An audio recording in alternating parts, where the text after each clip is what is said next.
Hello everyone, Acid Fox back for part 3 of our Tarnished of Renown run. Just a quick recap, we are trying to beat the game as a nobody without talking to any NPCs by any means necessary. That means no leveling, no horse, no traders, or upgrading weapons with blacksmiths, no crafting, and only 3 talisman slots. In part 2, we went over the first Elden Ring flight guide to help explain the zip glitches we took to get on top of the Mountain of Giants. Since then, we have had some clarification of the zip from the world record speedrunner from Elden Ring and explained beautifully by Tomatoanus. So check that out if you're interested in learning more about it. I'll leave a link in the description.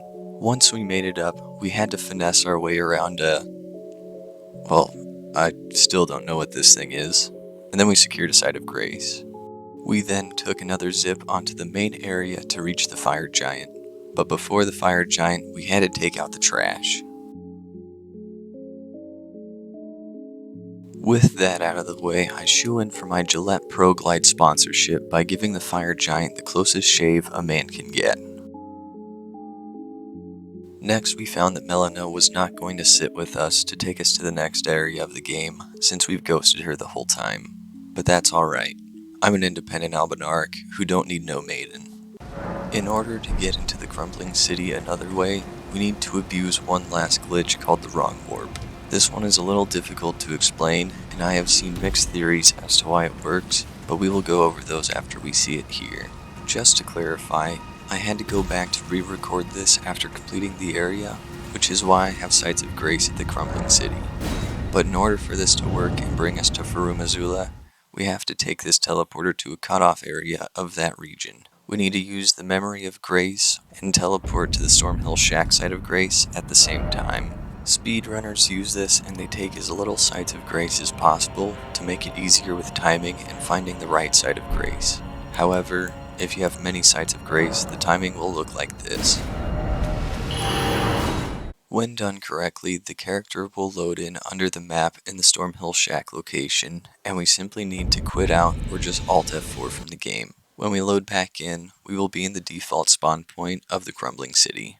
To help explain, there are 2 things in particular we need to understand here. First is something called stable ground. This is how the game calculates where to put your lost souls after a character jumps to their death, or if they quit out beforehand, the character will load back in that spot. The second thing we will call a region's default spawn point. As we just saw with the glitch, the default spawn point for Farum Azula was where typically the cutscene after the fire giant would have landed the player, rather than that cutoff area we started in. Going into the first theory, the player starts off using the Memory of Grace and teleports to the Stormhill Shack at the same exact time. This place in Farum Azula is the character's last known stable ground, and the last known site of grace is the 4 belfries. In Theory 1, the 4 belfries is the section of the map that is loaded in, but the character is still teleported to the Stormhill Shack site of grace, causing the player to fall through the unloaded ground. Theory 2 is more around the Stormhill Shack region. Since Farum Azula has a default spawn point, it's likely there are other points like this around the map. However, the developers possibly didn't see the need for this point in the Stormhill Shack region, so they placed it out of bounds or under the map. So when our character loses track of the site of grace, here by being contradicted with the Memory of Grace, it loads us in an out-of-bound area, causing the character to fall through the map. Either way, the character is free-falling. Quitting out of the game and loading back in will load the character back into their last known stable ground position. However, the exact position has been lost with all the teleporting, so it sends us to the default spawn point for the crumbling city. One last thing before we get into it. I had to cheat my run in a sense. Without any blacksmiths, I can only upgrade my weapons to a total of +3 at a smithing station in the Church of Elle, and that just wasn't enough to keep up with these endgame bosses. There are a total of 3 weapons in the game that come upgraded to +8. Rogier's Rapier, Patch's Lightning Spear, and the Banished Knight's Halberd. We can't get Rogier since that's at the round table, and Patch's boss fight gives the option to stop killing him midway through. So we went with the Banished Knight's Halberd, but is obtained by killing an NPC in Castle Morn. My excuse is I believe this NPC is only known by his blind daughter here on the side of the road. I'll leave it up to you though.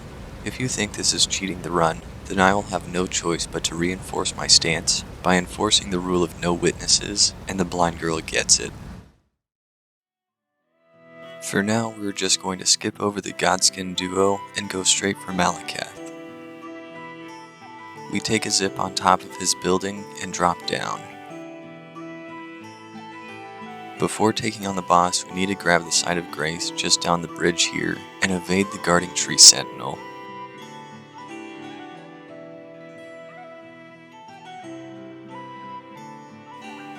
Luckily during this time, I had a friend watching to help alleviate the stress of this area. Remember, his horse shoots fire.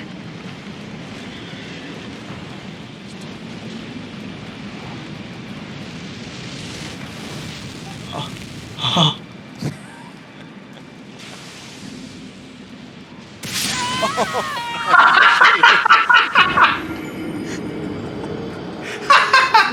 No way. Despite our little incident, we got the Side of Grace and we're ready to take on Maliketh.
Become my blade once more.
Alright, I'll be honest. I just feel bad for that one. Maliketh was one of my favorite boss fights in this game. I had a harder time killing him on my main character than in this run. I never realized how little poise he had, and his stance can be broken in just 2 strikes with the Flames of Redmane. His recovery time is also slow enough to break his stance again before he can even do anything at all. I just felt disgusting after Maliketh. But next up was Sir Gideon Offnier the All-Knowing. I'm probably the first person to say this, but this guy was not easy, since I had such low-level weapons, and all it took was 1 spell to kill me. But it turns out he really is the All-Knowing. I can't even go to the round table, and I have not interacted with any NPCs, but he still expected me to show up here. I knew you'd come to stand before the Elden Ring, to become Elden Lord. What a sad state of affairs. Commend your spirit, but alas, none shall take the throne. Queen Maliketh has high hopes for us, that we continue to struggle unto eternity.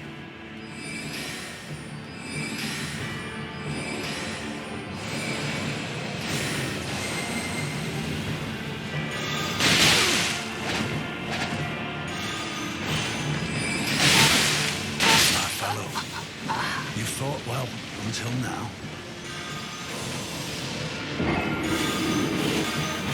My fellow. My fellow. My fellow. My fellow. My fellow. My fellow. My fellow. My fellow. My fellow.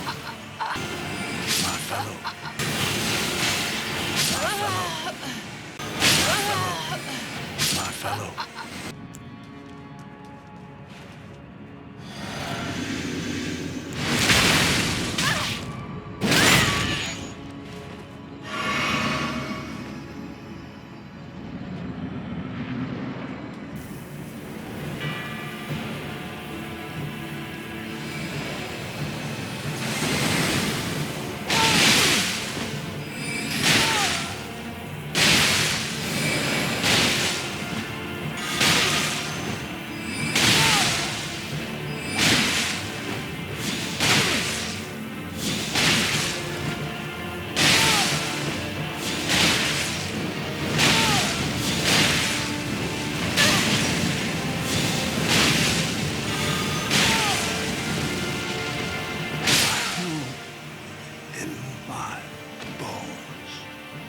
Tarnished cannot become a lord.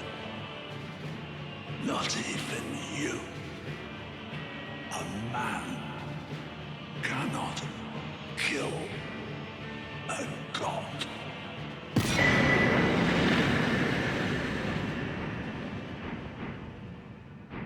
Turns out the fight was pretty easy. Looking back at the mistakes made me realize I just enjoyed catching the spells with my face, which turned out to be a suboptimal strategy at best. From here it's on to the first Elden Lord, Godfrey.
That's it for part 3 of our Tarnished of No Renown run. Thank you all for watching. I hope you all enjoyed, and I hope you will join me again for part 4, where we take on the hardest side bosses, Radon and Melania. Until then, leave a like if you enjoyed the content, and I'll see you in the next one.